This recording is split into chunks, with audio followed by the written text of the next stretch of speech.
Good afternoon. I'm Jonathan Lash. I'm the president of Hampshire College, and I am very glad to welcome you here this afternoon. I want to start by saying to Patrisse, Cullors, Alicia Garza, and Opal Tometi, thank you. Thank you for being with us this afternoon. Thank you for doing what you're doing. We're honored to welcome you and to celebrate your courageous work as advocates for justice. In founding the Black Lives Matter movement, you've captured the nation's moral attention in a remarkable and important way. It's a historic moment, and we're so glad that you're here to share some of your experience with us this afternoon. Students, faculty, staff, trustees, 5 college colleagues, friends, and Pioneer Valley neighbors, welcome to the 17th Eqbal Ahmad Memorial Lecture. We're very glad to have you with us this afternoon. I want to take a moment to recognize Julie Diamond, Professor Ahmad's widow, who is seated.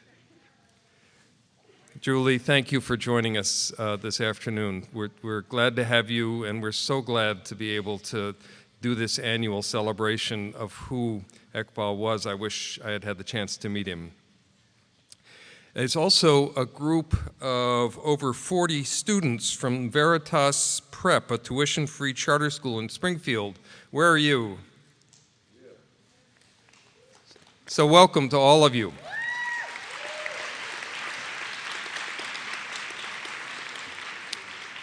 And then I want to thank the members of the Ask for Social Justice Planning Committee and the Eqbal Ahmad Planning Committee and Mary Fahey and Linda Green. Your work to make this event thoughtful, substantive, and engaging continues to make this occasion an effective and eloquent way to appropriately honor its namesake. Professor Eqbal Ahmad retired from Hampshire over 17 years ago after more than a decade as a professor of international relations and Middle Eastern studies. He had taught elsewhere, but here, from all that I've heard and read, he found both friends and an intellectual home. Here he thrived as a mentor, as a conscience, a restless intellectual force catalyzing discussion, thought, and analysis. He died in Islamabad, Pakistan, 2 years after he left Hampshire, still engaged in the work he loved, pursuing the dream of justice and education as 2 facets of the same view of humanity. He was a prolific writer, a masterful editor, an articulate and incisive and principled critic. He wrote about the smoldering remnants of colonialism, the strategies of late 20th century revolutions, and the dangers of America's role in the world. Much of his work was astonishingly prophetic. Identified by Edward Said as perhaps the shrewdest and most original anti-imperialist thinker of the post-war world, Eqbal Ahmad's understanding of global conflict originated in personal acquaintance with many of the most significant political struggles of our time. He lived through and analyzed the partition of India and Pakistan and its legacies, the Algerian Revolution, the Vietnam War, the Middle East conflict, the First Gulf War, all the roots of terrorism and the U.S. war on terror. His Hampshire colleagues collected his writings, acute analyses, humane interventions, and strategic visions, a remarkable volume that helps one understand revolutionary warfare and counterinsurgency, the shaping forces of Islamic politics, and the impact of foreign policy in the post-colonial world. But I actually have a different question. How does it happen that over 17 years after a professor has retired and moved halfway around the world, 14 years after his death, his colleagues remember him not only fondly but almost reverently? We live in a world where disagreement too often escalates into shouting and conflict to violence. In that context, it's not just the power of Eqbal's intellect that is so striking, nor his unflinching bravery in the face of menacing authority. It is the depth of his humanity. A man who could be childlike playing with children, a man who devoted himself to students, cared for his friends, and found common values and friendship with people he might have dismissed. I've heard so many stories of how he met, engaged, and built lifelong dialogues with those who began as opponents. What a remarkable man. How very much we need more people like him in a world in which the volume of shouted intolerance seems to be growing. We're proud to honor the teaching, the scholarship, and activism of the late Eqbal Ahmad, and once again welcome Professor Ahmad's faculty colleagues, former students, family, and friends from around the globe who've joined together to make this lecture series a continuing celebration of his life and work. In 2013, when we were reeling from the George Zimmerman verdict, I asked everyone in the Hampshire community to examine our silently lurking stereotypes and unacknowledged fears that shape our perceptions. Now in 2015, sadly, the world is reeling from even more tragic killings, Michael Brown, Eric Garner, and many others. And there's a mounting documentation of the institutional racism in the entities that are supposed to protect justice in America. The Justice Department's searing report on policing and court practices in Ferguson concluded that in virtually every aspect of Ferguson's law enforcement system, African Americans are disproportionately impacted. The report included racist emails sent by police and court supervisors, repeated examples of bias in law enforcement, and a system that seemed built on using arrest warrants to squeeze money out of black residents. We have to keep these issues at the forefront in order to get closer to addressing them. And I'm so grateful for the work of the Black Lives Matter movement and its founders in working to drive that change. Thank you for coming here to inspire and teach our community. Now it's my pleasure to introduce two of our students, Sakonifitz and Gabriel Garcia, to introduce our speakers.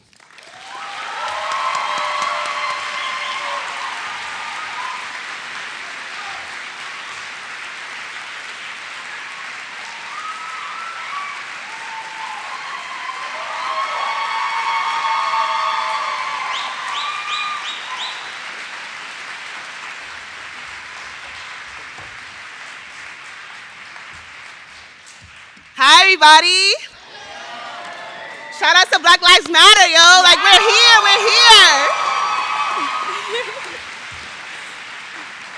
My name is Gabrielle Garcia, and I'm a third year at Hampshire College. My name is Sakonifitz, and I'm a second year at Hampshire College. And we're also James Baldwin Scholars. Shout out to the James Baldwin Scholars Program.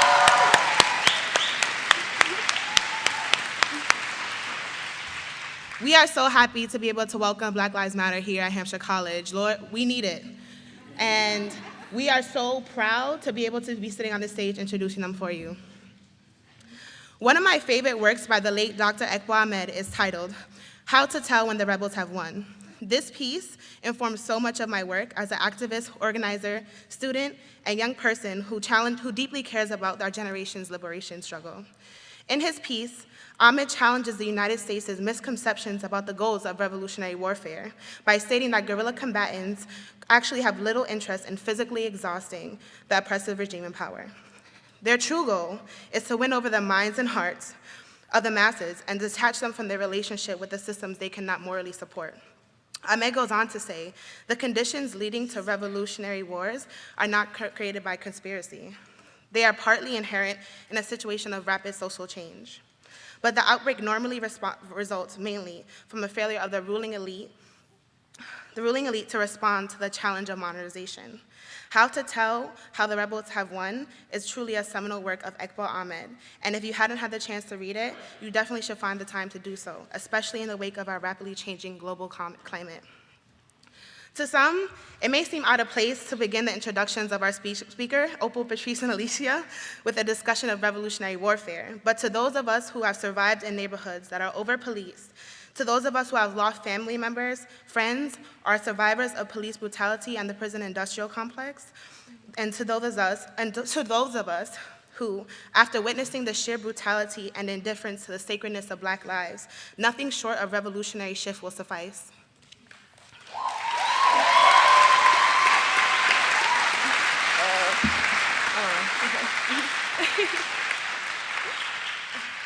The co-founders of Black Lives Matter completely exemplify the revolutionaries Eqbal Ahmad outlined as the true champions of social change. Using nonviolent direct action, social media, education, and community-based and label organizing, Patrisse, Opal, and Alicia continue to win over the hearts, the minds, and the support of people all over around the world.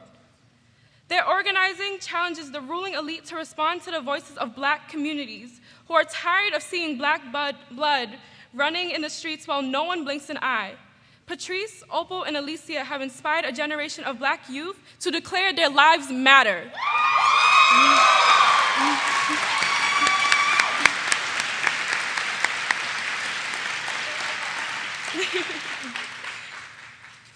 Patrisse Cullors is an artist, organizer, and freedom fighter living and working in Los Angeles.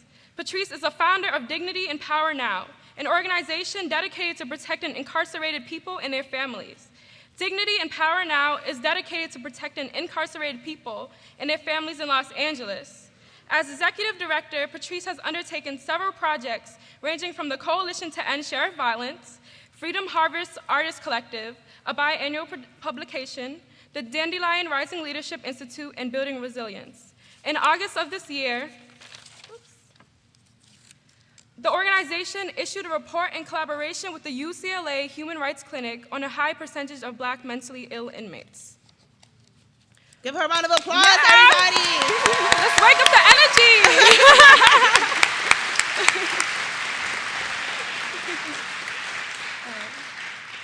Opal Tometi is a Black feminist writer, communication strategist, and cultural organizer.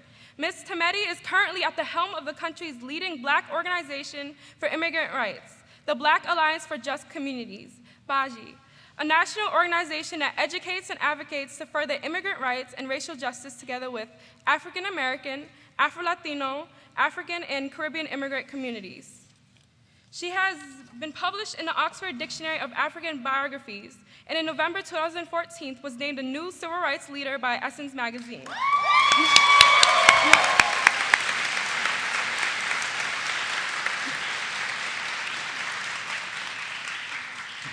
She has also presented at the United Nations and participated with the United Nations Global Forum on Migration and Commission on the Status of Women. So let's give her a round of applause. Round of applause, y'all.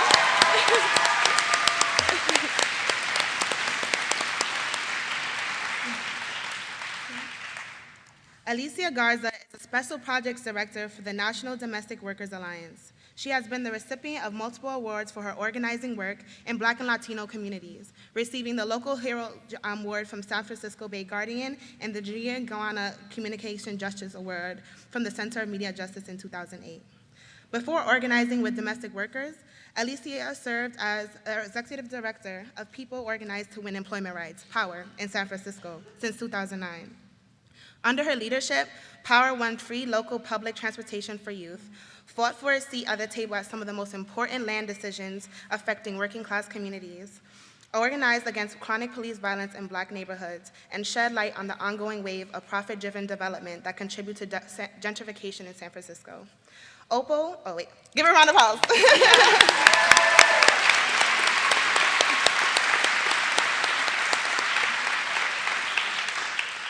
Opal, Alicia, and Patrisse are rebels in the true sense of the word, and I'm sure if Eqbal Ahmad could be with us today, he would say the same. Our school bringing these activists then begs the question, how will our institution continue their work?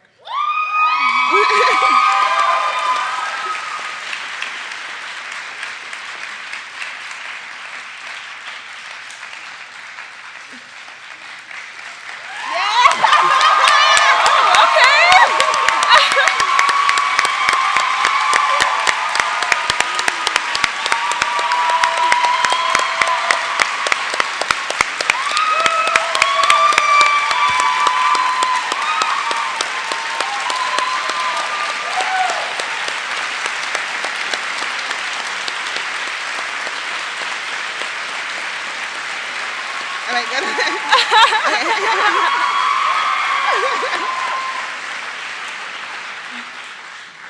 Okay.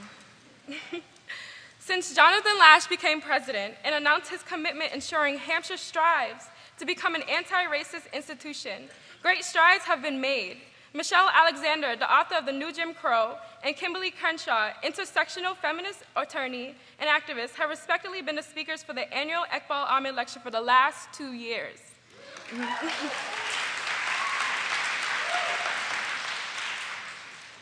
As a Hampshire community, we have an established anti-racism fund managed by the Dean of Students, to fund educational activities for students.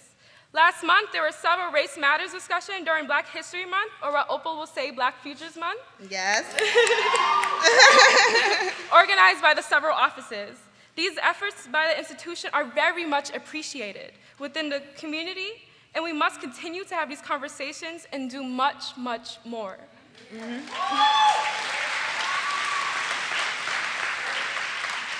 In his convocation speech in 2013, our president called on our community to challenge race-based assumptions, stereotypes, and actions in favor of a critical engagement, teaching, and learning. Interpersonal relationships between people is certainly a critical place to engage racism, but I believe this is not sufficient. Racism affects people's attitudes, but for me, as a young person who grew up in a heavily policed neighborhood with high rates of incarceration, it is even more important for us to gauge institutions of oppression.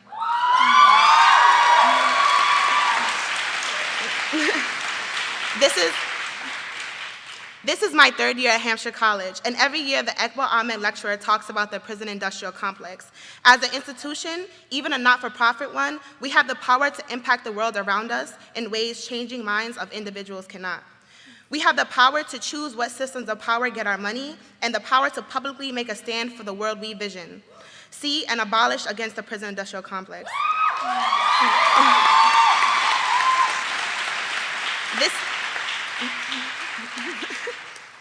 This means living up to our conversations about the injustices of the private prison industry and the havoc it's created in communities of color, especially Black communities.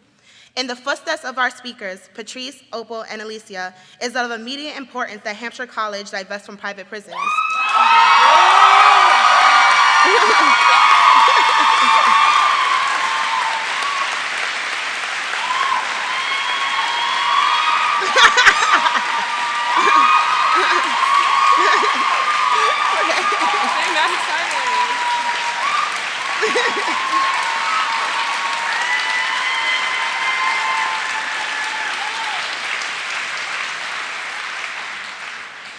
Let us honor the many speakers, faculty, and students who have worked to educate Hampshire College on the prison industrial complex by changing our investment policy to reflect our changing social attitudes. Let's live up to our reputation as rebels, and or as black sheep or frogs or whatever we are, by not only being the first college to host Patrisse, Opal, and Alicia in Massachusetts, but also the first college in the United States to divest from private prisons.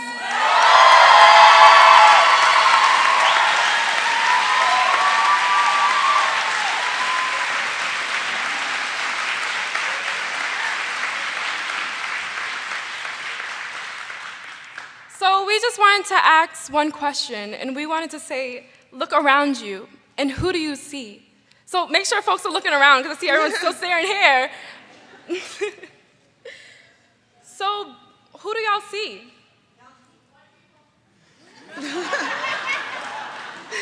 True. Who else do y'all see? Young people? Old people? Black and brown people? Diversity, okay. So I have heard a lot of powerful answers, and yes, we are here, right? So there are students, faculty, staff, administration, and community members ready to listen, engage, and work towards a socially just world. There is no mistake that we are all in this room together.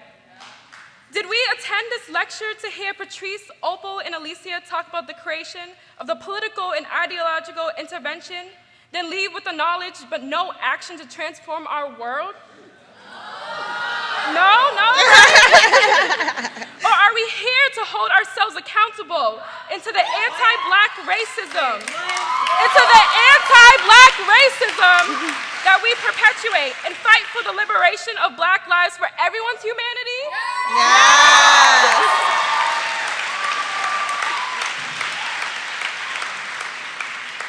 Alicia says in her story of Black Lives Matter, when all black people get free, then everyone gets free.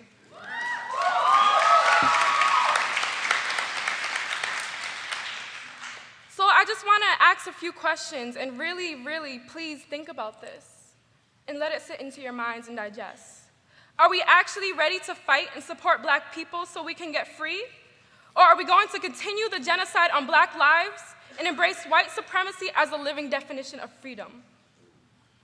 co-founder of the Black Liberation Army and former member of the Black Panthers Party, the powerful Black revolutionary Assata Shakur said, "Theory without practice is just as incomplete as practice without theory. The two have to go together." So we challenge Hampshire to be that freedom fighter. I know it can be by agreeing to our call to action. In the words of Assata Shakur, I believe that we will win. I believe that we will win. I believe that we will win. I believe that we will win. I believe that we will win. I believe that we will win. I believe that we will win. I believe that we will win. I believe that we will win.